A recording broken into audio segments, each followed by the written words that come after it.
Now, you're not going to maybe agree with what I'm about to say, but take a look at what is happening. 15 years ago, could you turn on the television and see 3 or 4 out of 7 commercials be biracial commercials? What do you think, guys, huh? What do you think? You want to know where society's going? Watch entertainment, watch the profit motive.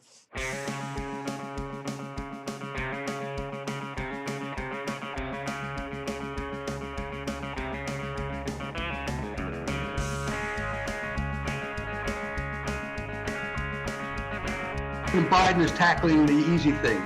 All of us want to get the virus behind us, right? So anything he does to battle the virus is universally welcome.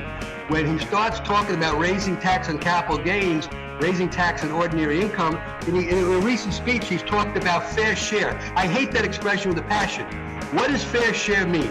I've said in your program numerous times, basically, I'm willing to work 6 months a year for the government and 6 months for myself, which means a marginal tax rate of 50%. You live in California, Connecticut, New Jersey, New York, you're already well past that, okay? And this fair share is a bullshit concept. It's just a way of attacking wealthy people, and, you know, I think it's inappropriate. We all got to work together and pull together.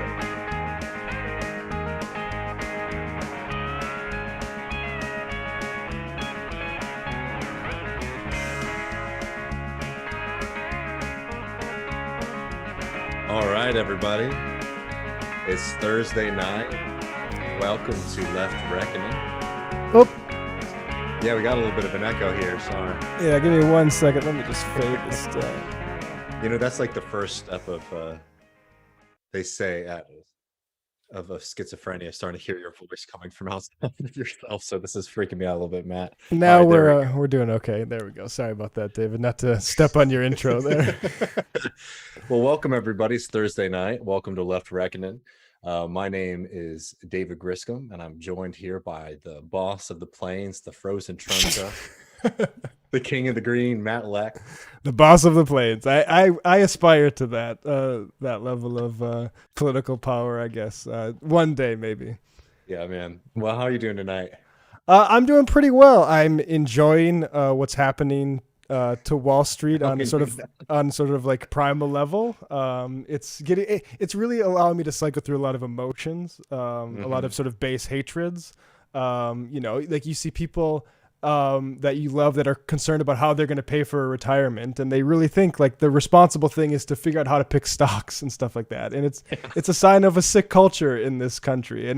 All these people on just a base level, and you'll get more to the details, but to everybody who has been making money out of speculation that is getting ruined from this. I think, you know, as much of that's happening, the better. Yeah, it's been pretty fun to watch. Yeah, so we definitely have gaming GameStop, gaming Wall Street, whatever. Some people are getting screwed over. It's very fun to watch. We'll take a little bit of a dive into that. Then after that, we're going to be joined by the Jacobin Show's Jen Pan for a really fun conversation on moving past the culture war to the class war. Some pretty exciting news out of Austin. Talk a little bit about what's going on with Chicago's and the fight of the teachers there for just basic human decency, and much more in the post game. Thanks everybody for joining us, man. So how to even tip this off? I mean, basically, this past week has been very hilarious because a lot of people all across the country have been exposed to a fact that many leftists have known for a very long time, which is that the financial world not only operates by completely different rules and understandings of what a safe bet is, what a profitable company is, what a profitable investment is. That's not only the case, that this is just a ridiculous casino. And there's a lot of funny stuff about Wall Street. For example, you know, one of my personal favorites is just how easily duped a lot of traders are. One of my favorite stories was when the Long Island iced tea company, which made iced tea, changed their name to Long Island Bitcoin. their stock went up 500%, even though nothing about their company changed. They just changed their name because a lot of people got duped into buying those stocks, right? This whole idea that the market functions as this completely like rational arbiter of like what is good business savvy and what is not, is basically being able to pick, what's working and what isn't, is complete BS. They pick winners and losers, and they oftentimes bend the rules, and fudge the books to be able to win those kinds of bets. What we saw over this past week was a different kind. I mean, honestly, it is a little bit unique to use social media in the way that the Wall Street bets people on Reddit did. But they're operating in much the same way that a lot of these big players operate. You make a big move, and it's like a self-fulfilling prophecy. Yeah, I mean, just to go, like, I remember short selling coming up with Bill Ackman, an investor Yeah. who was short selling Herbalife because they thought it was like basically a scam, essentially. Yeah, And what? he had to like, and it was, and I think he lost money on it because it, surprise, the stock market can't really suss out scams, at least fast enough for Bill Ackman to make money on it. But he had to like toe certain lines with what he can and can't do. In terms of like market manipulation, right? But he was very publicly saying, I think this is bunk and I'm taking positions on it. Yes, exactly. Um, and essentially that's what happened here was like, so, for folks who don't I mean, I'm sure everybody at least understands that a bunch of Redditors got together and they started targeting um, hedge funds that were very much over leveraged. They were exposed on these shorts, particularly on GameStop and a few other companies. So Melvin Capital, which all these places have just the most ridiculous and mundane names, but Melvin Capital in particular was one of the ones that they targeted, who had been shorting GameStop stock. And just so people understand what a short is, I'll try my best to do this very briefly. But essentially, what a short is when you borrow a stock from a broker, then you sell that stock, and then you borrow stock from a broker, you sell it to somebody at the price that it's at now, and then in the future, you buy that stock back and you return it to the broker. The game here is that you're hoping in that in between time that the stock price goes down so that when you're returning that stock back to the broker, you've made profit, right? Because you were able to sell a lot higher than it ended up costing you. And what these companies, these hedge funds do is they just do that on a large scale, on a mass scale, to be able to get incredible amounts of profit if the stock goes down. And on an individual level, this can be an extremely risky bet because you can hold on your short for a very long time. You just have to keep on putting up more and more collateral to the broker, which means that your losses can essentially be unlimited, right? Like, so if you short a stock and the price just goes up 1000%, like you are very much screwed, right? Unlike buying a stock typically, right? Whatever you bought, that's sort of the amount that you're going, that is at risk. A short, you can really be screwed very quickly. So what people did to Melvin Capital was essentially buy, pumping up the stock of GameStop by buying a bunch of it. They made it so that the Melvin Capital was in a very precarious position because the stock price had just exploded in value, meaning that for them to return them back to the brokers, they would have to pay a huge fee. They'd have to eat their losses, and it could go on forever and ever and ever. So when Melvin Capital ended up just eating their losses, that actually made the price of GameStop go up even more, right? Because Melvin Capital then ended up buying a bunch more stock into GameStop, right? So that's essentially what happened before all of the big moves that we've seen today with these platforms. One thing I heard that the Redditors noticed specifically was that these companies had taken out more short options on these stocks than actual stocks existed to sell. And I mean, which just goes to show how fantastical a lot of this stuff is. Oh, it's extremely fantastical. And I also have to add too, for people who most people like, you should have a reaction to this that is like negative. You should be angry when you start to, because for a lot of people who might not be following this kind of like financial news, you hear about something like that and it just seems like absolutely ridiculous, right? And for the most part, it is like there is, as Matt was saying, there is an opportunity to at least try to reset some kind of value in the market, but primarily it's a joke. But I want people to understand why folks, especially like on Reddit, these folks really took offense to what Melvin Capital was doing by shorting a company. Because when you short a company, it basically sends a signal to investors, but also to other financial institutions that this company is overvalued. So don't loan the money, right? So this is something that if you are, a bank that might be giving out a loan to a company and you see that there's a lot of people shorting it, you might be less likely to give them a fair rate, or you're probably going to charge a lot more interest on that rate, right? So this is one of those things where, because that company appears to be in financial trouble, or at least that it's coming, can almost become like a self-fulfilling prophecy. And that's why people have such hatred towards hedge funds, because hedge funds control so much money, that if the people who are in control of it decide they want to make a bet like this, they want to short GameStop stock, it can have massive effects on the reality of the company itself, not just on the share price, because it's going to change the way that company is acting, right? And because these hedge funds have so much capital, they really can move markets with their decisions. What happened with the with the Reddit stuff was essentially retail investors, people who are just buying through these apps, were able to play the role that a lot of these kind of hedge funds do, where by participating in the market in such an orchestrated fashion, you basically fulfill your own prophecy, right? You bet that it's going to go a certain way, and because so many other people are going with you, it ends up happening. Yeah, where you go one, you go all with these stocks, I guess. Yeah, and I think we have and look, and here's the thing, a lot of those guys lost a lot of money. And if Matt has that comrade clip over here that we have in the show notes, Oh yes, of our friend a lot. Leon Cooperman. Yeah. Yes. So a billionaire, let me see, I had dropped my notes to get his title. He's a billionaire. He's a billionaire. He runs a financial advisory firm. Here he is today saying exactly what he thinks about all the people basically participating in the market in the same way that vultures like him participate in the market. And I just want to preface this with, watch what they're doing with regards to saying people have too much money, and how they might be into like Biden's ear about, hey, don't give people that $2,000. Actually, can we keep dialing it back? Because this is what he's blaming it on. People have too much money. 1 second here.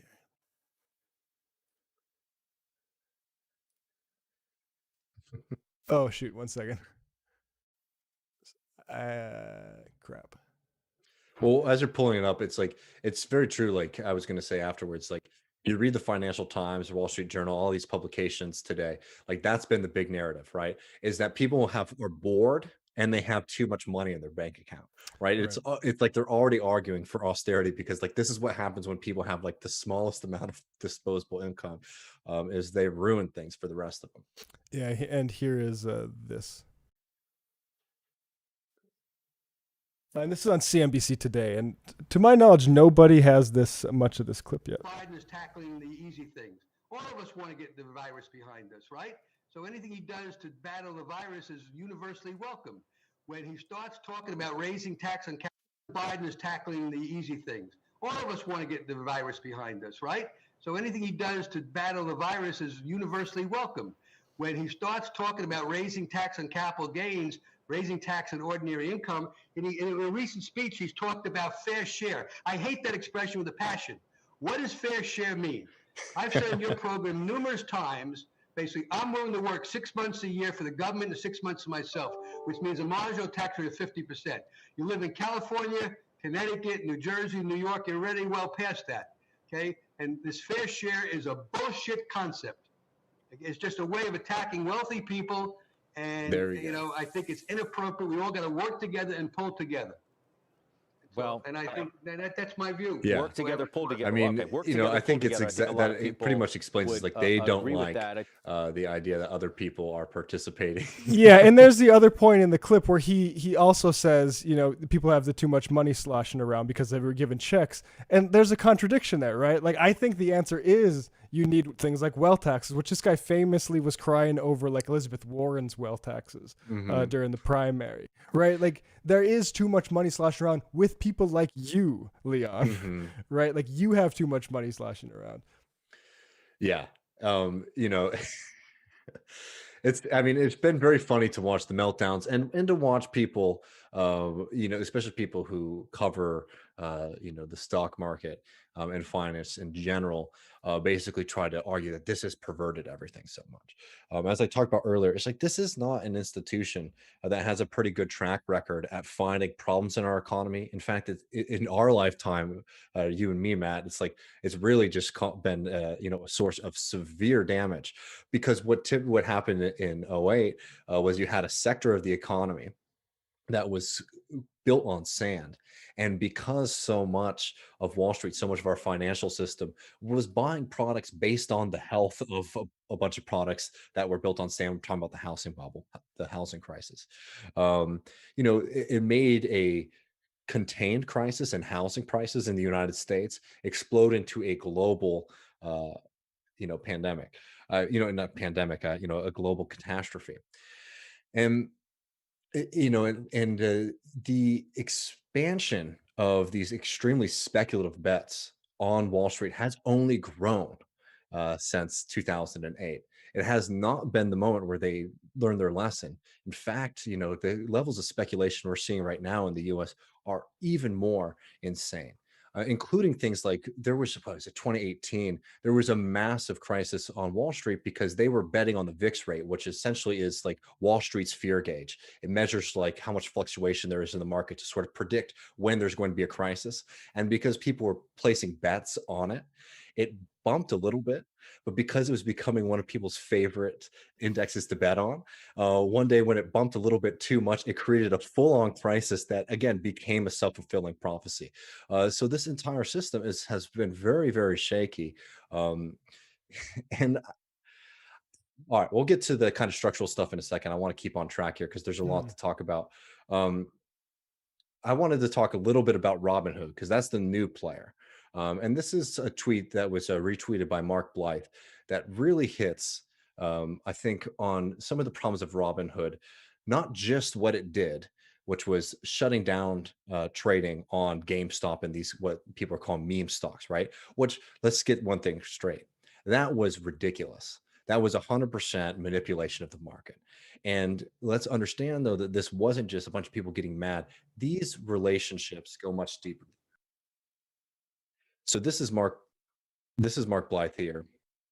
And he retweeting this tweet. If you could click on that for a second, Matt. Oh, yep. If you don't understand what's happened, I'm getting feedback, Matt. Is that going live to everybody? Oh, no, it's not. It's just, but I can stop it Okay. for you too. Give me 1 second. Sorry, Al. There you go. If you don't understand what's happening with Robinhood and Wall Street, here's a good explainer. Citadel is the hedge fund that bailed out Melvin Capital, which was short GME, GameStop. They weren't just short, they sold shares over and over and over so much that they had sold 160% of the entire float short. They could only win if they bankrupted the company. Citadel is the primary market maker for all these platforms. When you buy stock, if there isn't a seller right away, Citadel acts as the market and sells it later. Same for options. They create contracts as demanded by the market. Well, they are also the market maker for Robinhood. In return, Citadel pays Robinhood for a data feed. They pay more to Robinhood on its trades than they pay any other platform. Why? Because that data tells them where the millennials are going before the market knows. What does that do? It allows Citadel to front run their trades, to buy what they're buying before the millennials can get there. Citadel was losing a lot on these options contracts. So they told Robinhood, if you want to stay in business and IPO, you do what we say and stick it to those kids. And this is really important, not only because of what Robinhood ended up doing, which is exactly that, taking those orders, but Robinhood has been presented to people as this kind of company. I mean, their tagline was, "We're democratizing finance." It's literally Robinhood, right? Yeah. I mean, which was, complete BS, because they weren't trying to democratize finance to help out little people. They were trying to include a bunch of people that could be taken advantage of. You need to understand one thing about the stock market and this entire world of financial capital. There are winners, but to be a winner, there has to be losers. And there always has to be people who are left holding the bag. And Robinhood has played a huge role in introducing a lot of folks to be willful dupes of financial capital. Now, listen, I'm sure there are some very smart people in the audience who are listening to this show, and they're doing a great job on their trades, and good on you. All right. Honestly, like, I am happy for you. Like, stick it to these people. If you can beat their bets, I think it's awesome. I think it's hilarious and it's very fun. But what ends up happening is these companies like Robinhood, one, they have, and we'll get into some of the lawsuits against them in a second. They have very unfair, actually, practices compared to other companies who do similar things as Robinhood. When it comes to the order that you get the stocks in, which means that everyone else gets to buy the stocks at preferable prices before you do, right? So they're already giving people actually a bad deal. What they're doing is they're making it fairly easy, and they're gamifying it, and they're making it something that's digestible for young people who like to use an app, right? What that does is it brings in a lot of people who are watching this casino happen in front of them and say, man, all these other people are getting rich quick. I better jump in and start making some money, right? Again, if you can do it and it makes you money, I think that's great. But what is going to happen is people are going to get hurt, and they're going to be the ones ending up holding the bag of these stocks, which have now been, very much inflated. People are coming in and they're buying these stocks because they're hearing from the media and everybody around them that they're only going up, not understanding the real risk that's going in. And that's a problem in and of itself. But Robinhood in particular is a really nasty company, and we have this article from Jackman that actually breaks down some of the nastier things that Robinhood has been accused of and is now facing litigation over. Not just so people are clear, not just what they did today, shutting down the market, which was, again, egregious, and they should be investigated for it. But they have been doing much more egregious stuff too. That is not what the main story is for a lot of people today. So this was published a couple of weeks ago by Clark Randall and Jacobin. The trading app Robinhood takes from you and gives to the rich. Scroll down a little bit. Market research estimates that over 10 million Americans became first-time investors in 2020. A staggering 6 million chose to invest through Robinhood, the Silicon Valley startup. I'll go down the second paragraph. People have been warning about its mission to democratize finance, because how is Robinhood getting paid? Well, they're taking advantage of folks. Most recent is this class action lawsuit filed on December 24th that claims Robinhood offsets the cost of its commission-free calling card by reselling stock orders for backdoor fees. A similar charge was settled with the SEC on December 17th, with Robinhood forced to pay out $65 million for misleading customers about its revenue sources and failing to execute trades at quality prices. The SEC found that this later fault cost users over $34 million, far exceeding any short change savings they would have made on commissioned costs, right? So what's happening there is that Robinhood is allowing other people to basically get ahead of everybody, which means that when everyone else is buying stocks on a certain day, whatever the way the wave's going, all of these other people are coming in line first, which means they get it at the lower price and then, are able to profit more than the people who get it on the back end, right? And that's what Robinhood is essentially doing to all these folks, mining them for information, seeing what all of these people are going to do, and then getting the big players, the old school players, the opportunity to jump ahead of everybody to make sure that they get the most gains, right? That's the problem with Robinhood, in addition to the fact that they aren't fair arbiters, and in the fact that they are completely in bed with all of these other companies and are going to follow their bidding instead of the bidding of their customers. Get out of the share here. And look, I think there's the thing that I just wanted to warn people about is the fact that these companies, Robinhood in particular, because that's been the main player, one, they were screwed up before they pulled the plug today, right? They were trying to create the system of advantage for the people who, are the old boys in this. And that's the game. I mean, that's basically has been what the story has been from the get-go. The Wall Street doesn't like when everyone else gets an opportunity to play. But what people need to understand is the people who are giving you the opportunity to play are taking you for a ride as well. Yeah. Because this entire system is designed to screw you. The entire system is designed to screw you. The casino, of a few. The casino metaphor is just entirely revealing, right? They wouldn't let you in the door if this was good for you, right? Yeah. Ultimately. And speaking of people letting the door, I think this also should be brought up in context of all this stuff. Nancy Pelosi bought options, so she's not shorting Tesla, which would be kind of funny. If a politician would take short positions on Tesla, maybe I'd be less interested in banning trading from politicians. But Nancy Pelosi bought options instead of let me share this here of Tesla. Nancy Pelosi buys Tesla calls, stands to benefit from new Biden EV plan. And it's not just Tesla, obviously, that's a headline one, but it's also Apple and all these other companies. And like the things people say about her net worth before and after she started becoming a politician are entirely relevant and disgusting for somebody who's in charge of like whether you deserve $2,000 or not. And I mean, look, she did, I guess, her part for that, but I don't know. It's pretty gross. And I mean, Elizabeth Warren keeps talking about her plan to ban members of Congress from trading stock. Of course. I mean, that should be, I mean, we should hear more about what the conflict there. Like, I want to hear more upset about Pelosi from like, let's say Warren type people who think that's a good plan. Yeah, I think so too. I mean, it's the advantage that Congress people have to game this system is absurd, and people need to understand that this is just them getting their payback, from basically creating a market that is impenetrable to the average person, and benefits the small few. I wanted to mention, and we might have to just come back to this after Jen, that we can talk about GameStop and how I was saying earlier how it's overvalued. I don't want to deal with a bunch of people getting mad at me who are participating in this. I'm saying the entire thing is overvalued. We're not hearing a bunch about Tesla or Shopify or Snapchat, right? All stocks that have exploded since the beginning of the beginning of this crisis, right? When there has been no serious material change on their, on the actual like existing economy for these corporations, right? That's all speculation. And you want to know something that's really wild? If you talk to traders, if you read the Financial Times, if you read or participate in conversations with, or listen to, at least you can find it all online, pretty easily, what they're talking about.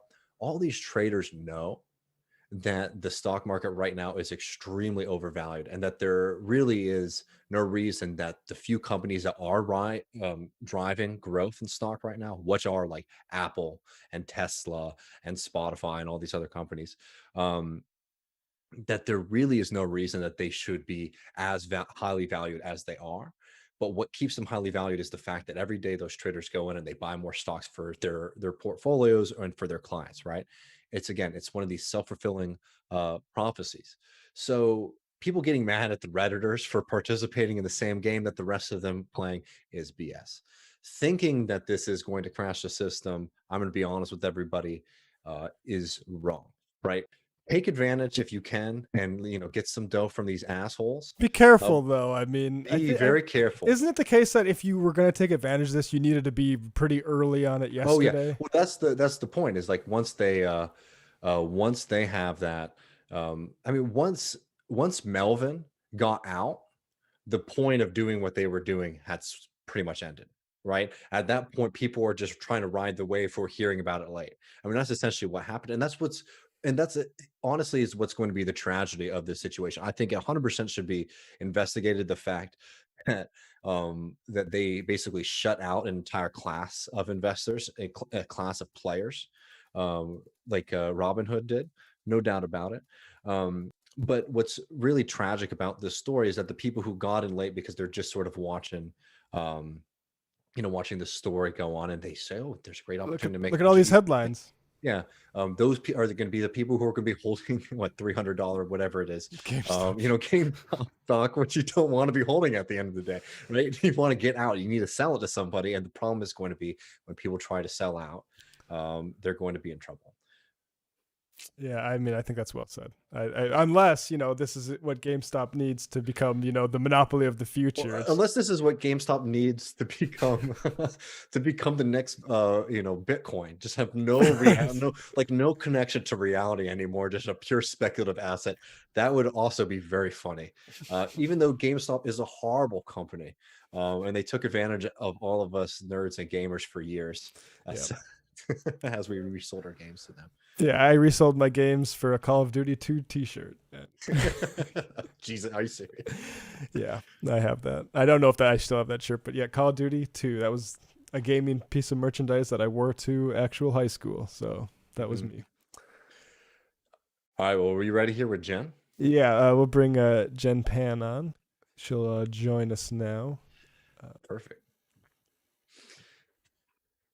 Hey, everybody. We're joined by friend Jen Pan, one of the co-hosts of the Jackman Show and a phenomenal writer. How's it going, Jen? I'm good. Thank you guys for having me on. Excited to have you. Yeah, we're really happy to have you. It's been such a funny day. We're all sort of exhausted, honestly, about talking about the Reddit story. I'm not sure anymore. Like, you're exhausted. Gems coming up. I could go for. It kind of started off being like the feel-good story of the week, right? I'm still feeling enthusiastic about it. I'm like energized. I'm there. I mean, part of things annoy me about it, but that's part of what's so invigorating, I think, about it. I mean, it has been funny to watch people cry. It has been very funny to watch MSNBC pundits freak out about the sanctity of the market that has now been perverted. It's funny enough to say that, but it's even funnier that they might actually believe that, knowing all that they know. Did you guys catch that some of our right-wing favorites, like Ted Cruz and I think Don Jr., were trying to seem like they were on board with the Reddit people and saying things like, well, this just shows that big government and Wall Street and big tech are rigging the economy against you. And it's like, yes, but it's kind of like, we don't buy that you think so. Yeah. I feel like the Barstool Sports guy is the savviest proponent of that line so far. I don't know if you guys are up on his sort of what he's running right now. Yeah, have you listened to him? I mean, I know he's been ranting about it, but I mean, how exposed do you think he is on the Reddit bets? Because he honestly is the kind of moron who would dump a lot of money into that and now be really pissed on the back end because he's getting screwed. Now he's like freaking out that he can't log into Robinhood, and so he's ranting online or something. Yeah, it's been a crazy day. Let's I think a little piece of sound that's kind of related is this clip of this the new speaker. Is it Jennifer Psaki? Speaking about Jennifer Yellen's conflict of interest. Janet Yellen. Janet Yellen, sorry. I'm gonna I gotta do a two-step process to share it with both you and the viewers. So let me start that. Here it is. Man, it's so good to have White House press briefings again. Yeah, where the truth is the most boring controversy ever. It's like, honestly, like this is where reporters just get their slop to regurgitate out there. It's like, this is not anything holy. And here we go. And I had to follow up on the markets and everything that's happening with GameStop. You did mention, I believe, yesterday that the Treasury Secretary is monitoring the situation and she's kind of on top of it. There have been some kind of concerns about her previous engagements with Citadel and speaking fees that she has received from Citadel. Are there any plans to have her recuse herself from advising the president on GameStop and the whole Robinhood situation? Well, just to be clear, what I said was that we have the Treasury Secretary is now confirmed. Obviously, we have a broad economic team. The SEC put out a statement yesterday that I referred to, but I don't think I have anything more for you on it, other than to say, separate from the GameStop issue, the Secretary of Treasury is one of the world-renowned experts on markets, on the economy. Shouldn't be a surprise to anyone she was paid to give her perspective and advice before she came into office. Now, before you guys react to that, I just want to share one fact, which is the sum total of her speaking fees that accounts for. So she made around $800,000 for it. And okay, maybe she so the total in the last 2 years is about 7 million. So that's about a tenth of her speaking fees. So that's not an insignificant amount. So anyway, you guys can go at it now. Well, I remember when, her name was first sort of put up for Treasury Secretary, and people were already bringing up the speaking fees, the Wall Street speaking fees, as clearly a conflict of interest. And you guys probably remember that, a large segment of the liberal commentariat, I guess you could say, sort of just immediately like ran to cover her and to say, well, you're only criticizing her $7 million speaking fees because she's a woman. And to me, that is just the most cynical deployment of identity politics that I can even think of, like running cover for somebody's Wall Street speaking fees when they're in a position to become the person who is probably more responsible than like any other policymaker in the US for shaping and steering fiscal policy. I mean, it's crazy. And it's really funny that in this particular moment on this day, we get this information that one of her big donors is Citadel. And and I want to remind people, just if they weren't watching the beginning of the show today too, that Citadel pays Robinhood a substantial amount of money for a data feed, which allows it to act in opposition to all of the people who are trading on Robinhood, so that they can put themselves into an extremely profitable position. So to act like any connection to this company, to investigate this very particular and specific instance, to say that that's non-material is complete nonsense, right? But it would be nonsensical to say it was immaterial, even if it was just like Janet Yellen was like good friends with one of the board members. To say that somebody getting paid nearly $1 million is not a problem. Oh, it's because she's a girl boss and she deserves the money. Right. I'm sure Janet is a very smart and accomplished person. Whatever. That's all well and good. But I do like the fact that I live in a democracy, and anybody who is supposed to be charged with publicly regulating these companies and looking out for our best interests, it is completely imbalanced to ask questions about somebody getting nearly $1 million from them. And I also want to add, just to go back to what we were saying earlier about, your various right-wing figures from Ted Cruz to Barstool Sports Guy, like suddenly trying to act like they're populist. Of course, we're in the US. We know that the Republican Party is the party of big business. They're not looking out for people on Reddit, let alone, your average working person. But when the Janet Yellen stuff happens, and the Democrats just kind of circle the wagons, that gives them more ammunition. And like, I think that's the thing that like really, really like gets to me, like don't let these fake right-wing populists have the upper hand when it comes to attacking Wall Street. Yeah, somebody tweeted out that an NPR guest today made a comparison to Gamergate, and I thought that was really annoying that that comparison would be made. But it strikes me that like if it's the game, because I think the fundamentals are different, right? The anti-feminist media thing versus anti-Wall Street. I think the Gamergate lends itself more to reaction. But if the Democrats screw it up, then yeah, there's and which they very easily could already with this Yellen stuff. Then yeah, you might have something that could funnel people to the right.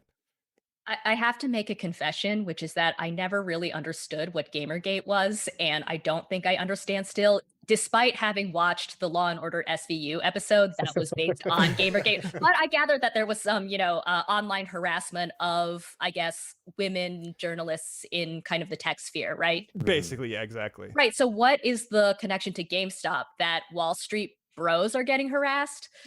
It was like literally you're harassing hedge funds, basically. I think that's okay. Yeah, exactly, right? These are not the same things at all. But like as far as like the culture, these people like Barstool trying to make it into a cultural vehicle, it's like what stands in their way is the Democrats failing. Like if we actually respond to this moment of revealed absurdity, if that party does with something that actually does something about it, then Ted Cruz and Trump Jr. won't be able to make out of it. On the other hand, if it's just like Janet Yellen can speak to whoever she wants to and cash these checks, we're gonna have a real problem on our hands. Yeah. Yeah, and it's just like, I mean, honestly, like Janet Yellen is not somebody I would have involved in any Bernie Sanders cabinet or in any like even progressive candidate, even a Warren candidate, cabinet, for God's sakes. But the fact that they don't even have a better defense. Like there have been corrupt, officials who have gotten into high positions of power in cabinets, right? Who have severe conflict of interest, and they come up with, stories or kind of defenses for that, or even just say, "I'll recuse myself for these kind of things." The fact that because of like woke neoliberalism, they think that they can actually just sidestep pretty serious, allegations and relationships by just saying, it's about time that women get paid for the work. It's like, again, yes, but nobody honestly earns $1 million. There's no speech that is actually so good that you should make $880,000. That is a payment, and that is a bribe, and that is a bribe that is payback for what you did at the Fed. And this is a down payment on what we hope that you're going to do for us in the future. To act like we're all stupid, like this is legalized bribery. Everybody understands it. That's why you invite these people to do this. Is like to act like we're all so stupid out here, just mouth breathers, not understanding this insanely clear open air corruption operation. Yeah.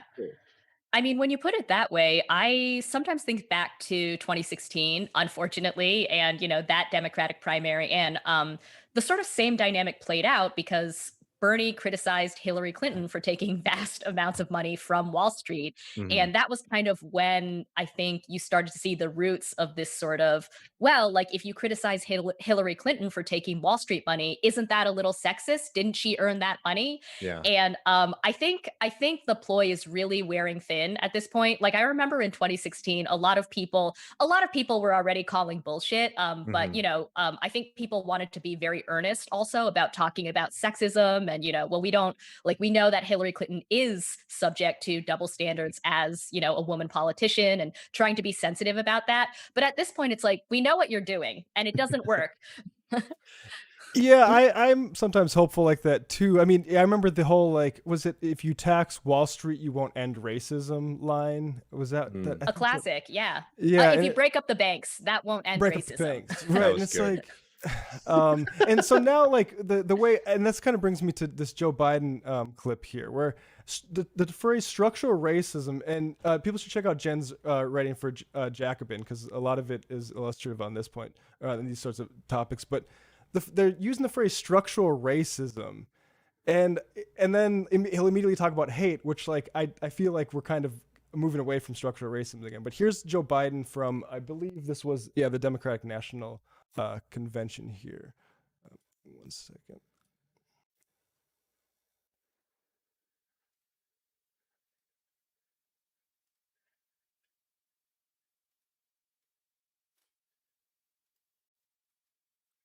Just a week ago yesterday was the 3rd anniversary. Maybe George Floyd murder was a breaking point. Maybe John Lewis is passing the inspiration. But however it's come to be, however it's happened, America's ready, in John's words, to lay down, quote, the heavy burden of hate at last, and to end the hard work of rooting out our systemic racism. No, I think he kind of fumbled the line there a little bit too, maybe. But like, actually, let me just play a little bit more. Sorry, because what he follows this up with is the hate part, and I think that's kind of relevant. American history tells us that it's been in our darkest moments that we've made our greatest progress, that we found the light. In this dark moment, I believe we're poised to make great progress again. Oh, okay. Well, I guess it was the other clip where he mentions hate, but where he's talking, which we'll play a little bit later, where he is talking about. Let me get off. He did sound like he said something about hate. Maybe like I missed earlier. it. Yeah. Okay, no. I definitely heard the word hate. Yeah. So the structural racism isn't like about people having too much hate in their hearts, or is it?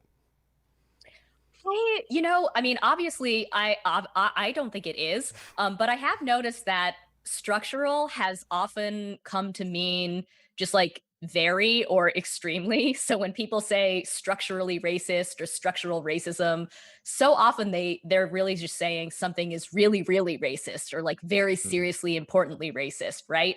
And I think that there's two things going on. I think there's the sort of liberal sleight of hand, which I think is what you're getting at with Biden, where he can kind of invoke phrases like structural racism, but he's really actually talking about sort of, interpersonal feelings, or whether you hate or whether you don't hate.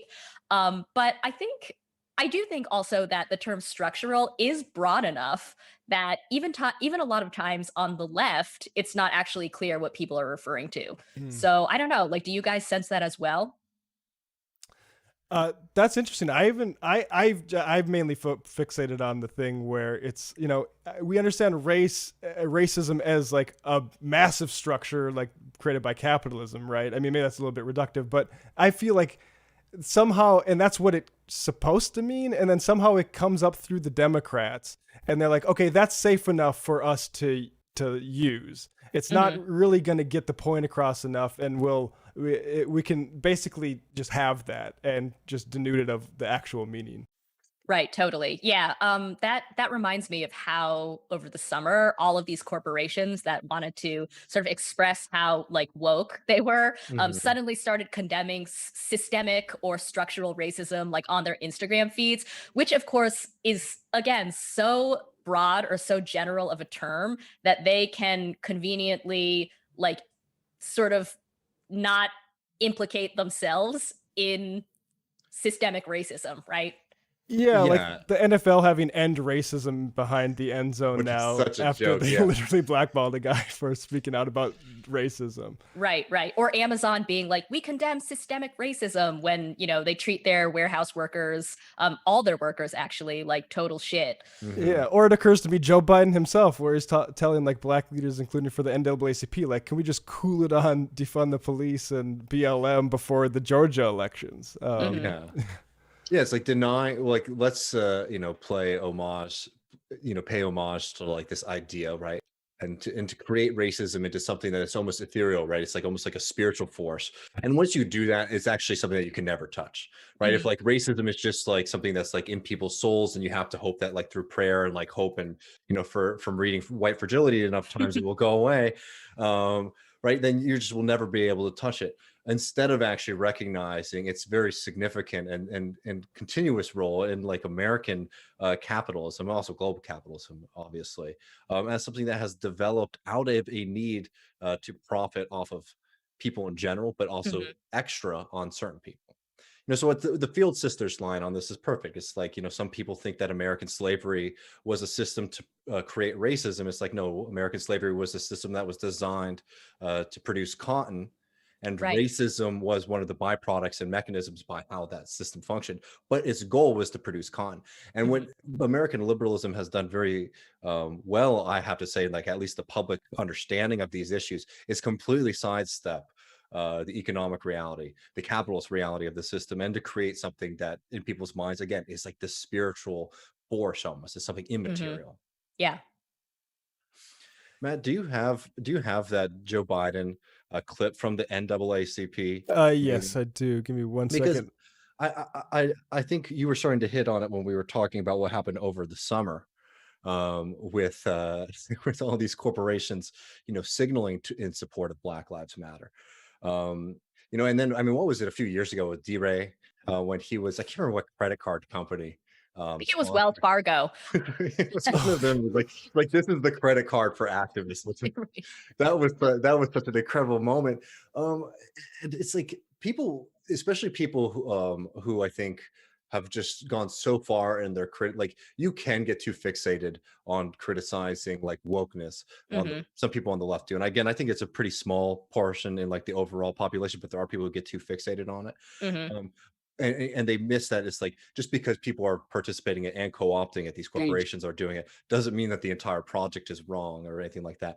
But it is very interesting how successful Yeah. a lot of these major corporations have been in incorporating a lot of activist language in their Mhm. policies, incorporating it in a lot of their cultures while still maintaining the same kind of systems. Like nothing functionally changes for like the workers, except that they have to go to more trainings. And we'll get to that in one second. If you have that, do you have that clip, Matt? Yeah, I do. I think this really illustrates it really well with our brand new president, who's going to fix all of these issues. Here he is, you know, coming at the NAACP. This was a league Zoom meeting where he actually loses it. Like he loses it so much. The thing that is funny about Joe Biden is like he has a very short temper, but he's very well handled. But this was one of those moments where it came out into public, and the NAACP, if I remember correctly, was basically just giving him a very soft demand, saying like, we want to see more people of color represented in your cabinet, right? And Joe Biden completely flips out and spends this entire time attacking them for demanding all this stuff from them. But in particular, he tells them that things are better now, and you will never guess what it is that Joe Biden says signals the fact that racism is being dealt with in the United States. Now, you're not going to maybe agree with what I'm about to say, but take a look at what is happening. 15 years ago, could you turn on the television and see 3 or 4 out of 7 commercials be biracial commercials? What do you think, guys, huh? What do you think? You want to know where society's going? Watch entertainment, watch the profit motive. Why are these commercials, so many of them biracial? The young generation is changing. Yeah, I mean, you could tee off on that. It's so good. It is funny. I have to say that, like, liberals made so much fun of Trump for watching too much television, and here is like supposed to be the antidote to television that. president. Yeah, The antidote to that, saying to the NAACP, watch television and check out the commercials. that's 4 out of 7. I swear, 4 out of 7 with biracial couples. What is a biracial commercial? Like, that's my first question. I think he means that there's just like, in addition to a white person, it's somebody who's also white. Right, so not even in couples. It's just like you're both enjoying Old Navy together. Right. Oh man, yeah, that's amazing. I hadn't seen that clip, and I feel like that is a sort of perfect example of Bidenism. That he's being very genuine there, I think. But I also think, on this issue of kind of the demand that was brought to him of like, we need, we want your cabinet to be diverse, or like we want it to like look more like America. I think that's all well and good, but I also think I don't think that is actually a demand that is really so radical, and I don't think that a lot of people I don't think that a lot of working people in America really care that like Lloyd Austin is black. I understand that, those types of positions do have a kind of like symbolic or, emotional effect on a lot of people. But at the end of the day, bi biracial commercials, like not that high up on my list of priorities, and like a diverse like Department of Defense, also not really that high up, to be honest. Yeah, what's interesting about that whole thing is like those black leaders aren't. I mean, some of them do like request, certain, diversity and leadership, but they also don't stop there. They say like, let's do democracy reform. So even like those leaders he's talking to see beyond that stuff, and it's amazing how much currency he still thinks it has. No, I mean, I think that's it's definitely a good point, and it's like one of the issues too, especially when we talk about what is happening in most people's, like what institution do most people interact with in their daily life. It's not the government in this country, it's their workplaces. And what we have seen from the diversity in industry in general has been to turn these very systemic criticisms, not to use a word that we were just criticizing earlier, but these systemic criticisms about the inequities of this society, and to turn those into individual problems, right? Mhm. Where it's like, Or okay, managerial projects, really. or Mhm. managerial projects, yeah, but it's also like the manager being able to, force more diversity training in the Right. workplace, right? To say, oh, it's your personal attitudes that are the problem. It's not the board of Amazon. It's not Jeff Bezos. It's Mhm. not Google, right? It's not the C-suite at Google. It's actually like all the people on the ground floor that are the problem. Yeah, don't look at Mhm. Bill Gates. Did you see the books that he recommended this year? What did he recommend? I want to know. I think New Jim Crow might have been on there. Oh, so, really? Okay. Yeah, he's really getting read up. No white fragility. Yeah. That's next year. Yeah, I mean, one thing I want to cite also. Yeah, we talk about structural racism, and maybe this is a little bit of field, but like citations needed. Kind of, I was listening to that recently, and that they brought up the structural racism thing the other day, so I want to cite them. But like the way we're not what policies is Biden really attacking any of these things in a structural way, really, right? Like I can't think of an area that he really even approaches it. Like the executive orders he's done on immigration, like the most salutary thing is, as far as I can tell, I mean the DACA stuff and the enforcement priorities, which leashes ICE a little bit, but like these aren't systemic things at all. Mm-hmm. Yeah, he recently, I saw, released with Susan Rice a kind of like laundry list of executive orders that he's, I guess, now pushing out or about to, get going. And they were all sort of grouped under the rubric of like, these are the big racial equity things that I'm going to do. And like none of them were bad. I mean, I think one was working with the HUD to sort of audit and eliminate, discrimination in housing. All well and good. Like Yeah. that's good. I think another one was banning private prisons, which is great. And then the last two were like respecting tribal sovereignty. And then he wanted to do something to like combat. He wanted to condemn xenophobia and racism against Asian Americans. And on those last two things, like they're great, but they could also be very vague and mean nothing because they're more about like acknowledging or recognizing. I think then, I mean, the tribal sovereignty thing might go far. We'll see about that. I mean, But oh, sorry.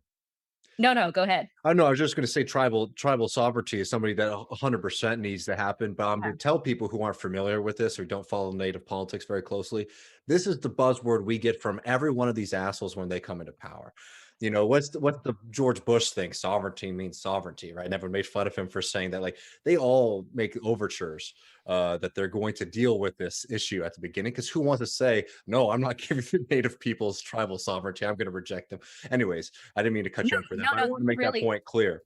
Yeah, that's a really good point that you like again, it's one of those things that sounds good and politicians pay lip service to over and over, but when you look at, the like how native communities are doing right now, especially in the pandemic, I mean, obviously acknowledging tribal sovereignty really only goes so far, right?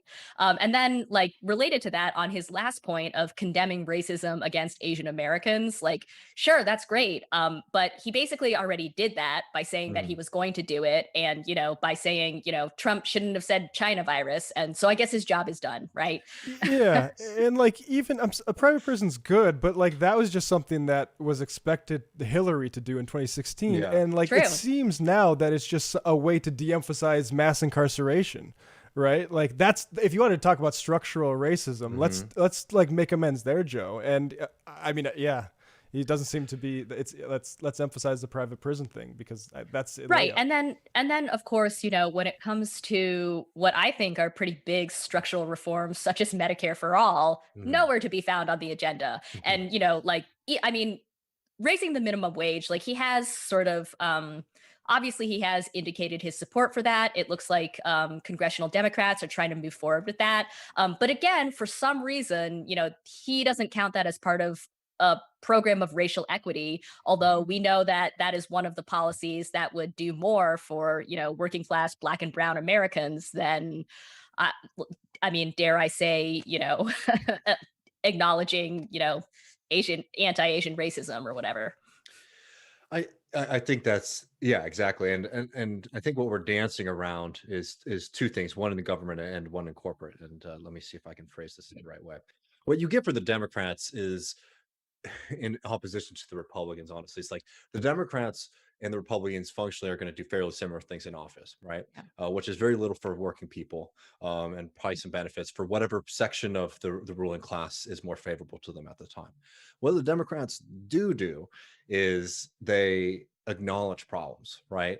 That's something that Joe Biden actually says earlier in the NAACP league, is that words matter. What the president says matters, right? So Joe Biden will acknowledge climate change, will acknowledge structural racism, or acknowledge all of these problems. We'll acknowledge the fact that working people aren't getting paid their fair share, right? But when it comes to action, you don't get very much, right? So it's symbol and symbolic there. And what we're seeing too in the corporate world, in the ads, which Joe Biden is talking about, is a push for a more just society. I mean, people are in the ads are healthy and are taken care of, have their needs met, right? They're presenting a world that is better, right? So they're selling us a desire that we as a society, I think, have, and comes from and it's the correct one and a genuine one, which is to live in a beautiful American society, a multiracial society where everybody's taken care of and people aren't being thrown out of their homes in the middle of a pandemic. People aren't worried about getting basic medicine. People aren't worried about their children being sent off into another war. People aren't worried that their child will never have a fulfilling life because they will constantly working for a boss, right? What both of these systems, the government and the corporate world, have done very well, have been defined a very organic and true, I think, desire that people are waking up in this country and really starting to demand and advocate for, and we're advocating it for it in our own ways. And the biggest problem, and this is to sort of move it to where I was hoping we could get this conversation for a little bit, for most people, when they think about politics, politics, the way that people like consume politics and think about politics is through culture, right? Mm. It's like a cultural thing, instead of an action. And hell, it obviously has nothing to do with the economy of most people's imaginations, right? So what they're doing is they're finding this kind of political demand, and they're mediating it through culture, and they're mediating it through through media and all of this, right? And the real struggle that I think we have right now is to try to find a way to take the actual desire in society that is being just used to benefit the worst offenders in society, and also the worst systems in society, and trying to find a way to motivate that to use into the actual struggle that we need, which is class struggle. Hmm. Yeah, I mean, I I think one huge problem is that the Democrats and the Republicans, and actually here I'm going to mostly blame the Democrats, had a huge hand in creating this problem, because for the last 40 or whatever, 40 or 50 years, at least in the US, the two parties have been converging on economics, which Mhm. means that the Democrats have been moving right on economics, but at the same time the two parties have been moving apart on culture stuff, right? I mean, you have the Republicans who have sort of gone, full throttle with their culture war against abortion, against, gay marriage, name whatever right wing cause you can think of, and then the Democrats, I think, have responded in kind, where I mean, obviously Planned Parenthood is great. We need to fund Planned Parenthood. They are very important, but all of these democratic institutions and apparatuses have sort of circled the wagons and made those issues sort of come to the fore as well. Mm. So at this point, you have two parties that both you know take money from Wall Street, essentially. And the thing that differentiates them is really the cultural stuff. And that's it. I mean, so if you are a person who is interested in a more left economic program, like, where are you going to go? I Mhm. mean, like, for us, like, we probably end up voting for Democrats like half the time, sort of against our better judgment, or as sort of a lesser of two evils. But I think a lot of people are getting left out of the political process. Yeah, I mean, there's definitely no doubt about that, and yeah, and I think you're right. Like, it's definitely true to put the onus there on the Democratic Party, because at least, like, on some level, and it was very shallow at that when it existed on any level, but on some level, they we're supposed to be the party that's standing up for working people. Right. What's amazing in the parts of the country that, I'm from, the South and Texas, is that the Republicans play better working class politician, working class politics on TV, obviously in office, like the complete opposite. It's very funny, like especially in a lot of those states, the people who the Democrats put up are always, these kind of characters who are very, very clearly silver spoon lawyer characters. And the people who the Republicans put forward, I'm thinking people like Ted Cruz, Tim Scott, Lindsey Graham, are the same character, but they play up this kind of like, I'm a guy who knows how to get things done. I work like it's the same thing, but it's presented in two very different ways. And the reason for that is because the Democratic Party, like even aesthetically, doesn't want to portray itself as like the working party. At least in areas I know better, which are the South. Like they put on this whole kind of like, oh, we are the the kind of urban understanding politicians who are the future of this country. Which if you're like just somebody working, it's just like, yeah, screw you. I don't want you to represent me. Yeah, I mean that's like the Democratic Leadership Council shift in the '80s, right? Like we're gonna be you guys on the Jackman Show had a recent episode on the PMC, right? We're going to go all in for the PMCs, and like this is where we end up. I mean, it seems like this is just a fruition of that strategy. Right. I mean, this is such a boring thing to say, I feel, but I think that what the left and, to whatever extent the Democrats are interested in this project of reclaiming working class votes, we just really need to foreground bread and butter issues, I think. And I know that sounds like so boring, but we have all of these polls that show that the things that non-voters are interested in are basically more government services. People are interested in a higher minimum wage. I mean, that's not really a government service, but people are interested in social provision. People are interested in healthcare. People are interested in childcare, free education. And I think that the culture war stuff, I think that you're totally right that that's kind of how people have come to understand and internalize politics. But I guess I just feel like lots of people, and especially the people who aren't voting right now, are not so wedded to that stuff that they're not going to get on board with a strong economic program. And honestly, aside from Bernie and like a few other, politicians who have kind of come in his wake, like no one has tried since basically the 1960s. Yeah, and I feel like there's an alternate title for this episode is going to be "A Specter of a Backbone is Haunting the Democrats," and it's like you have Warnock and Ossoff on a call earlier this afternoon saying like, "Hey, we need to actually get this stuff out because you Joe promised it on the campaign trail, remember?" Oh God, so it's yeah. like there's certain even like I especially Ossoff, I wouldn't expect him to actually do that, except this is just necessity now, like, and hopefully that's what's happening is like. You hear this new attempt at bipartisanship that Biden's going to happen, but we're going to cut down the 1,400 a little bit more. But you already have other senators leaking if that like we don't expect bipartisanship to be possible. So how? I mean, I think we're going to be disappointed, but sorry, I got a little bit. I think that the 1400 just like completely gives me the chills. And I mean, I think it's because we sort of knew that the Democrats might cave or might compromise, but the way that they justified rolling back to the 1400 was sort of like, you're stupid. You didn't see that 600 plus 1400 equals 2000. And it just like, oh my God, no, like if you had just been totally, monstrous and been like, we changed our minds, obviously that would have been bad, but to kind of like insinuate that, well, we are doing what we said we would, like, Jesus, I cannot think of anything more alienating than that. Yeah, it just Democrats, they're more concerned with managing democracy than cultivating it. Yeah. Is really the problem. That's the line. And like, I mean, this is just like, I want to say one quick thing on the culture stuff is that one is like, of course, Jenny, you're 100% right that the bread and butter economic issues 100% transcends that, and you're right. And the reason that though that the Democrats lean so much on the culture stuff is because they are so bought out by the interests that are threatened by that, right? Right.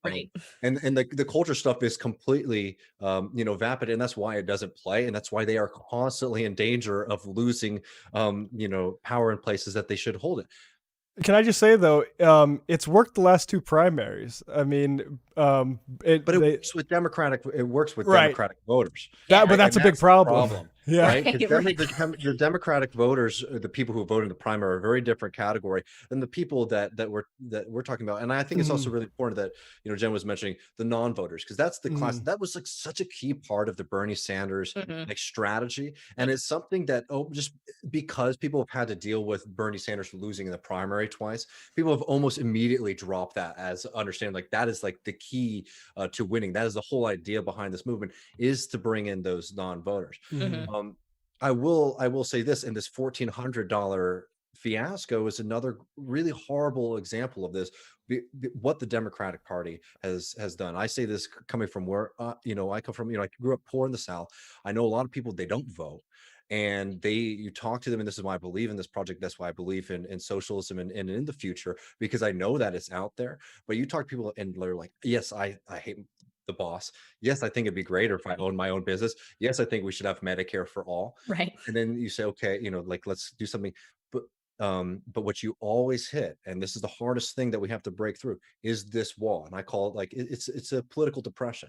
And it's very apt, and it's very much so. There's the problem. There's people who always push that the working class is like false consciousness. They don't understand their interests. No, they actually like very correctly make the assessment that participating in politics or doing any of these things is very unlikely to end in their victory, right? Because what they've seen in their entire lives has been not things getting better, not even things staying the same, things getting worse, right? And the people who are making things getting worse being the people in power, both Democrats and Republicans. So what we have to do is the bread and butter issues, but also start finding a way to get people out of that political depression, which means, by the way, not selling people, not tricking people, not telling people that things are more possible in the short term than they are. Like it's like you really have to build up the confidence to do what is necessary.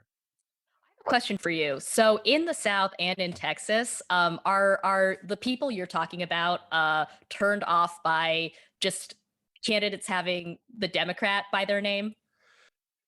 I mean, it depends. Like I mean, Austin's a different. I'm from Austin, and I also live in South Carolina, right? So Austin's a little bit of a different story. In South Carolina, for sure, because it's like I mean, it's because of the culture stuff. It's like Democrats are weak and they're lawyers. I mean, especially in South Carolina, like they're like they dress and they act like your boss. They act like the person who looks down on you. Yeah. They do it to themselves with the way that they campaign in that state in particular. Yeah. And even the people who they do vote for, who are Democrats, they do everything that they can to say, oh, I'm not like the national Democrats, right? I'm a very different character, which can sometimes mean that they're conservative, and most often does. In North Dakota, that's Heidi Heitkamp. Yeah. But the thing is, you also get, with the Democrats too, is not only that they're doing the bad culture stuff, but that they're wishy-washy. It's like, oh, why would I vote for this guy? Exactly. Who's not going to deliver anything to me, Mhm.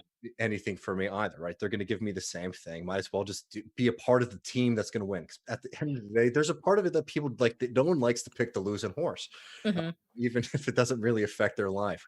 And that's definitely something to consider. But I mean, at the end of the day, like, I don't think it's worthwhile for the socialist left to figure out a winning strategy for the Democratic Party. Definitely. What we need to be doing is finding organic folks from those communities to start running and believing in themselves to win, right? Because whatever PR firm the Democratic Party is cooking up in South Carolina is not It's going to not be working. not to rant on too long about South Carolina, but like look at the new head of the DNC, right? Jamie Harrison, who raised more money than any candidate ever in a Senate race and still lost by 11%, right? And they're like, oh, this person needs to be the future of the party. The Democratic, and this is something I just keep on reminding people, the Democratic Party is just as happy to be able to fundraise out of power as they are to be in a very limited power situation as they are right now. And you need to understand that if you want to beat them. That they aren't going to, they will actually just shoot themselves in their foot like they are doing with these checks right now. Yeah, I think like the Trump era wasn't a problem really for Nancy Pelosi. I think it was really good for a lot of those type of Democrats because they could pose in a lot of ways. And now, I mean, if you're interested in Democrats having evidence and case studies of Democrats failing working people, I think we're in for like salad Long days. night. Yeah. Yeah. Yeah, I mean, the reason I asked the question about whether you thought, voters in sort of rural or traditionally conservative areas would just be turned off by, the little D next to anybody's name is because on the Jacobin show a few episodes ago, Paul Prescott was talking about ballot initiatives, and he was looking at one in Arizona, which was a tax the rich initiative. And Arizona, is a red to purple state, but this ballot initiative did great. And one of his hypotheses was that it's because it wasn't associated with the Democrats. And I think you can see a sort of similar phenomenon in Florida, right? Which voted for Trump, but also passed a $15 minimum wage ballot initiative. Hmm. And I think that these are really interesting examples of, I guess, what we might call like bread and butter, like left demands that actually pick up steam in sort of unexpected places.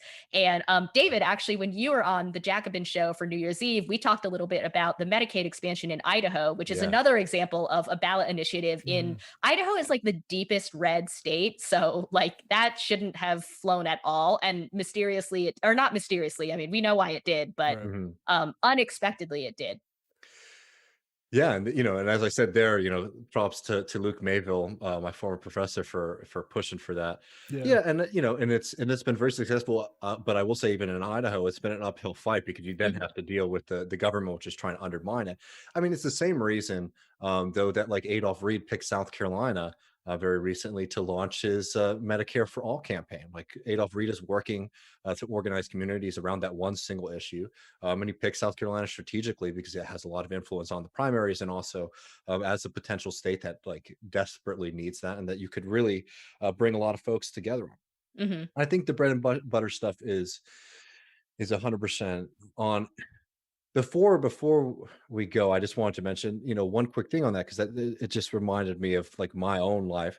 I grew up a poor kid in the South, and I was a Republican when I was 13, 14, which is embarrassing. It just shows how much of a nerd I was, that I was paying attention to politics and I felt the need.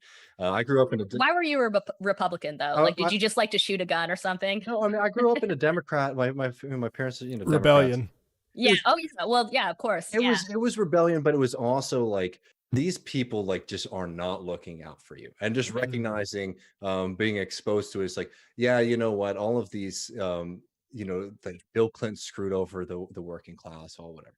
I was very stupid to be convinced by morons like Sean Hannity that it was the Republican Party that was understood economics, understood the only way to fix it was to put everybody on an even playing field and let them hash it out, right? What changed my mind was literally every issue, right? Dude, I think that there was Right. like, it was like everything. That's all. Everything was like, sort of like cultural or like systemic criticism, right? Sort of vague stuff. But did I support minimum wage increase? Yes. Did I support gay marriage? Absolutely. Yeah. Did I think that we grew up on welfare and food stamps, and I think those programs need to be cut? No. And it's just because I was a young kid with the undeveloped brain that I didn't put those things together. Hmm. But I always hold that close to me to understand that, like, a lot of people go into these things with their allegiances not really tied actually to those material policies, which means that, and I did a video for Jacobin on this, that's why you should never think about politics in red states versus blue states. Yeah. Because if you think that people in that part of the country that are different from you, I'm talking to people who live in like blue states, they really aren't working class people, different cultures, accents, foods, whatever, but people are all dealing with the same issues, and they really do have the same kind of feelings about it. The difference between people who grew up in blue states versus red states is that gets mediated to them through different avenues. So you grow up in South Carolina, you're like, okay, I'm poor. Okay, all the rich people are Republicans. That must mean that they get it a little bit more, and like they have a better understanding of the economy, right? If you grow up in a different kind of community, you're like, okay, the smart people all think this way, right? The teachers in my community all think this way, right? So it gets mediated through different sources. And what we have to do is smash that mediation and get the socialists in there to be able to get people understanding their certain plights and the issues that are important to them through a kind of socialist lens, instead of what is being pumped into them every day. 100%. That is the project ahead, and of course, it is very much an uphill battle. I mean, you had mentioned, the Bernie Sanders campaigns, which were obviously, amazing and inspiring, but at the end of the day, did not draw out quite as many of the non-voters that, we were hoping or planning on Hmm. getting. It's just a really hard, and I don't think that was through any sort of fault of the campaign necessarily. I mean, we Hmm. can do the kind of like Monday night quarterbacking, like all we want. I don't think it was through a fault of it was the fault of the campaign. I mean, it's just a really tough thing, especially to draw out people who, have been kind of sidelined from politics for so long. And he did pretty well, actually, like all things considered. But I also I do you guys remember Randy Bryce in Wisconsin? He was Iron Stash. He was like Yeah. the kind of like Bernie Pratt who, like was a union man. And, I think he was even a veteran and was kind of this like perfect picture candidate of the guy who was going to like maybe leave some of the Democrats' baggage behind and sort of put forward a Bernie Crat platform. And he lost too, So it's not I don't think it's like a magic fix, but I still am convinced, despite all of that, that this is where we have to start. Yeah. And hopefully we'll build the momentum. I think with Bryce, I think you're getting back into the actual baggage of Democrats, regardless. Like, I Yeah. think Yeah. it's like I'm just thinking about North Dakota. If I was running for politics in North Dakota, no chance would I run as a Democrat because you're gonna get smoked. I mean, they used to have these guys who were like centrists and like had the very older farmer vote that used to put it Democrats in, but Yeah, now they it's just remember Pepperidge Farms or whatever. yeah, like now it's just like I mean the cultural baggage against the Democratic Party. I mean that's where I'm like trained. I'm always a lesser evil voter because like ever since I could vote, it's just like the type of people they would run in Senate races in North Dakota. Just these old guys who like even in the newspaper like I ran because the party asked me to. Like I don't really, and it just completely decrepit. But and so like That's so funny. like that's why like I would love it if something emerged that, like, the ballot line problem. I'm more interested in that, like, trying to solve that. But, like, North Dakota has the example of the nonpartisan league, which decided we can run in either primary, and just so happened at that point that the Democratic primaries were more useful, and they eventually got co-opted in the Democratic Party. But yeah, I mean, I would like because I think that is a huge drag. The Democratic Party is just like Hillary Clinton personified. I think I think a lot of I think like Martin O'Malley would have won 2016. I think Hillary just personified the Democratic baggage so much in a lot of So places that like yeah she lost on the culture front, which is all they were playing on really. Well, Jen, I really appreciate you joining us tonight. I hope to do this again sometime soon. Likewise, this was very fun. Hopefully, you guys will make it onto the Jacobin show at some point. And I also want to mention, I feel like this is all coming full circle because you guys probably know that Michael Brooks was the one who told Bhaskar at Jacobin to get a YouTube channel in the first Yeah. place, like years ago. And yeah, I think he was gonna like try to help develop the Jacobin show. And then, of course, obviously, you guys are alums of the Michael Brooks show, and we're close friends of his. So yeah, it's kind of a meeting of the minds, I guess. No, I'm really happy to do it. This is how we keep that spirit alive. Yeah, absolutely. Exactly.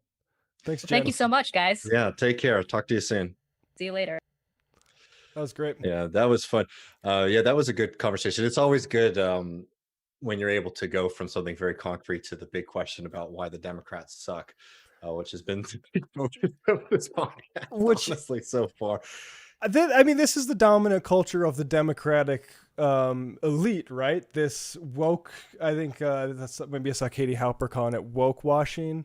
But Woke washing, yeah. this is what we saw with the oh God, I'm blanking on the Prop 22. The what's the national Prop 22 we talked about with Marshall Steinbaum? Oh, the Reset Project or whatever it was. Clean Slate Project. Right, the Clean Slate Project, where it's like Remind people what that is if they're listening. So it's like the Prop 22 thing where it's like we're gonna figure out a way to get these people represented in quotes.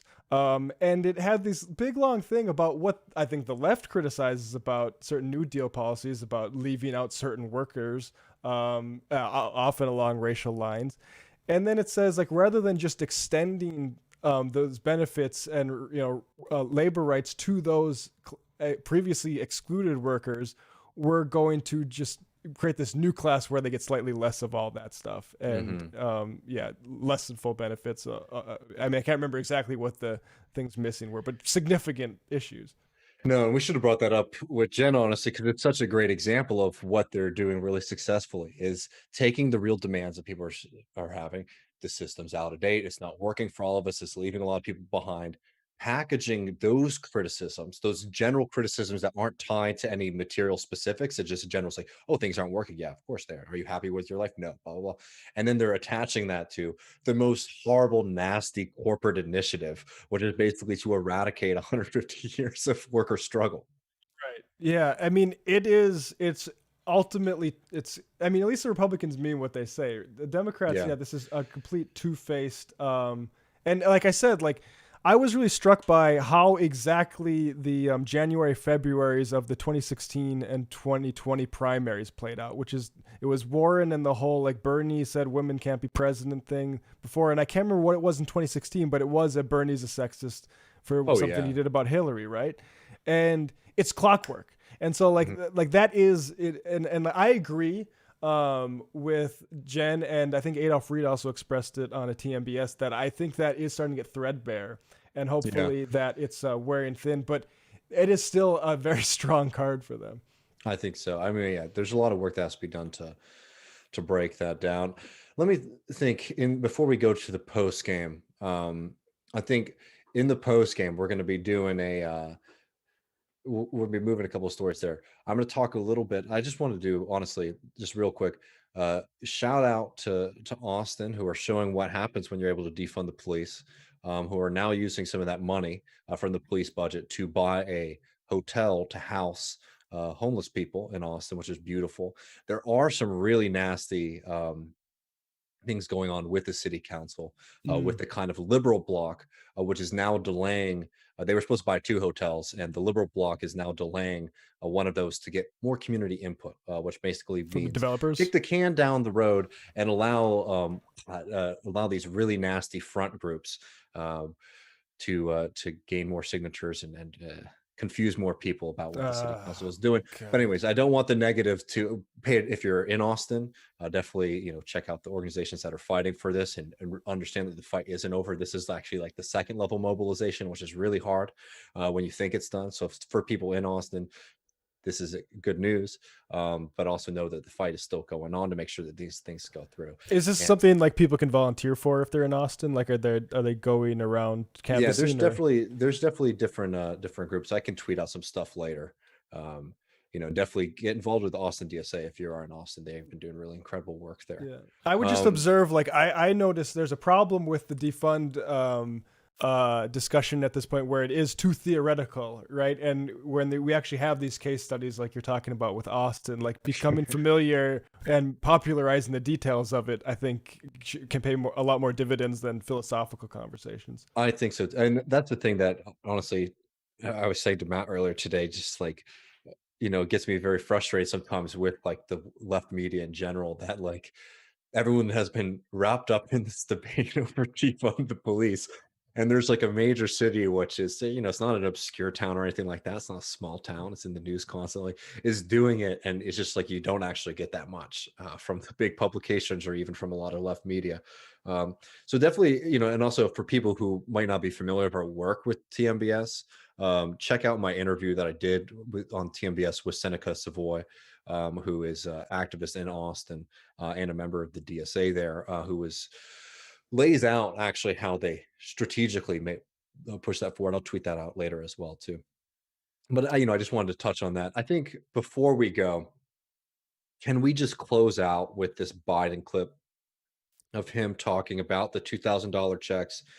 Because I just need to talk. We talked about this a little bit with Jen, but the fact that they are walking back not only on these $2,000 checks, but now we're talking about making them more targeted, which for most people means you're going to get screwed. It means that you're going to get left out, because means testing is a terrible, terrible way to provide relief to people in the middle of a pandemic. Think about how bad those essentially universal checks, right, or at least with a very high income cutoff. Think about how hard it was to get those into people's bank accounts. I'm talking about the original $1,200 checks, right? Think about how long that took. It took months. There are people who still haven't gotten that, and they're just going to have to get a tax on their rebate, taxes. That's my brother. right? Yeah. Which is a joke. And so to say that, okay, actually we need to add more levels of complexity to this. After I went on the stand, as we're about to play, and said, not $1,400, by the way, $2,000 out the door immediately. I want to play this, and I want people to remember, because there is a full-on psychological warfare operation going on about these checks right now, honestly.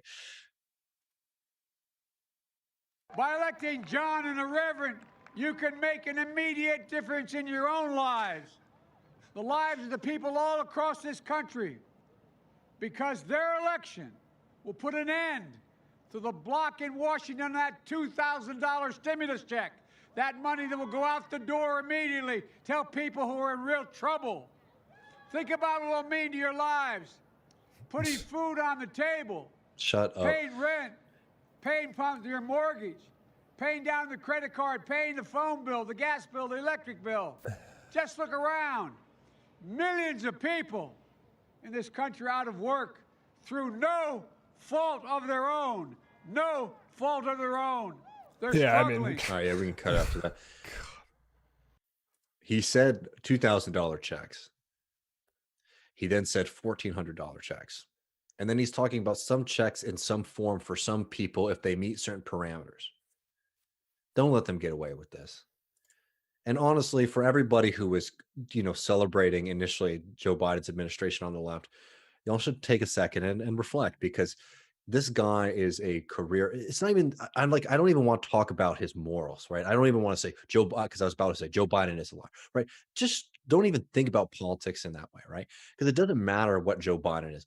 What his morals are, his personal morals are. Joe Biden understands he has a responsibility to a very particular class of people in this country, and those are the elites. And you see the elites who are getting very furious about Joe Biden's turn, even symbolically, to helping out people. And now he's trying to walk back. Don't let him do it, and don't get confused with his rhetoric.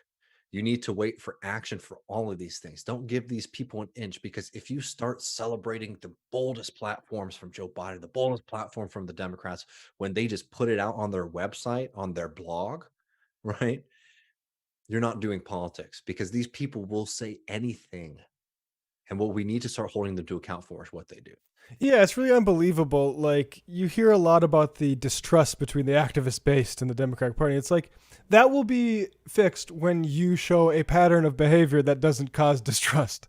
And literally nothing else. And so not this, and that's the overwhelming, I think the smart detached view of this $1,400 thing, right? Is there's a distrust there. It's you need to start delivering. Otherwise that distrust is your fault. That's not the activist base fault. That's them having basic pattern recognition. Mm-hmm. Yeah. No, I think that's exactly it. And I think keep the fight on. I love to see what we've seen from our friends, the folks in the squad who are pushing back, and not only saying $2,000, but $2,000 monthly ongoing. Right?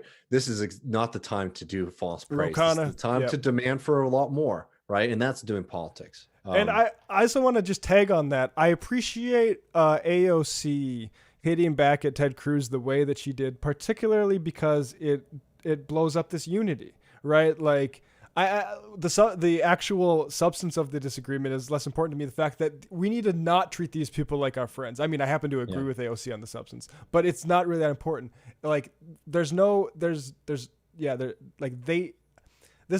Where we're at now, and just to update people on where the filibuster is, because this confused me at first too. So then we'll wrap. But so it looked at first like McConnell had won because Sinema and Manchin came out and said they're not supportive of the filibuster change. Now, that's not new from Manchin and Sinema, and there's probably a few other Democrats that didn't have to, go public with it. But McConnell actually did fold because what he wanted was Schumer to put in writing a Senate rule that they're not going to fuck with the filibuster. Where it stands now is we have Sinema and Manchin's word that they won't. And which I think like the best case scenario is that now we're staging this little dance that we have to do to once again demonstrate that bipartisanship is a failure and is not a road that we can go down.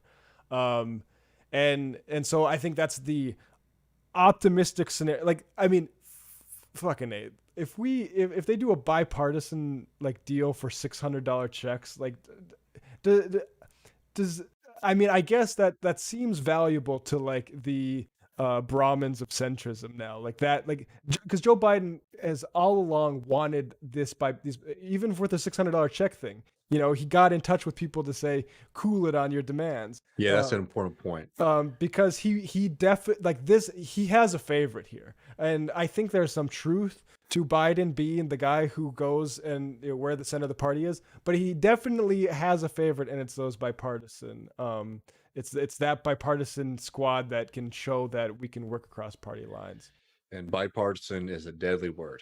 Yes. It's just when bipartisan is a deadly word when the two parties are united in their friendship and fidelity to capital. Yeah. But everybody, thank you so much for joining us tonight. For people who this is the end of your show, definitely consider becoming a patron, and you can get a little bit more. Matt and I are going to go through a couple of the stories we didn't get to, take some questions. We're going to watch a little bit, have a little bit of sorry, David. Just repeat the last couple things you said because the music was blaring. Oh really shit! Sorry. Over top of you. This is my fault. In the post game, we're going to be going through a couple more stories that we missed, but also having a conversation about the Young Patriots. We have some really incredible footage of their meetings with the Black Panthers that Matt and I are going to watch. Yeah, I saw on Twitter some people talking about this. Apparently, Fred Hampton got together with some white supremacists and they determined who their real enemy was. That is not what happened. And there are a lot of delusional people on Twitter. And we're just going to try to set the record right on that one. Tomorrow, I'm going to record, and it'll be out soon, a conversation with Brian Muir to talk about his new documentary and also the latest happenings in Brazil. And we'll probably get that out very soon. A lot more to look forward to in the next month of February. So yeah, next week I'm recording a conversation with Ronald Reagan, Stephen Robbins, the immigration lawyer from Washington, to talk about what Biden's executive orders and where he actually you listen to his redirect podcast, and it's a few different immigration lawyers, and pretty much everyone's burnt out because the immigration system is it was a mess before Trump, and now it's still a massive mess. So we're going to talk about what Biden actually could do. So look forward to that next week. Looking good, man. All right, well, take care, everybody.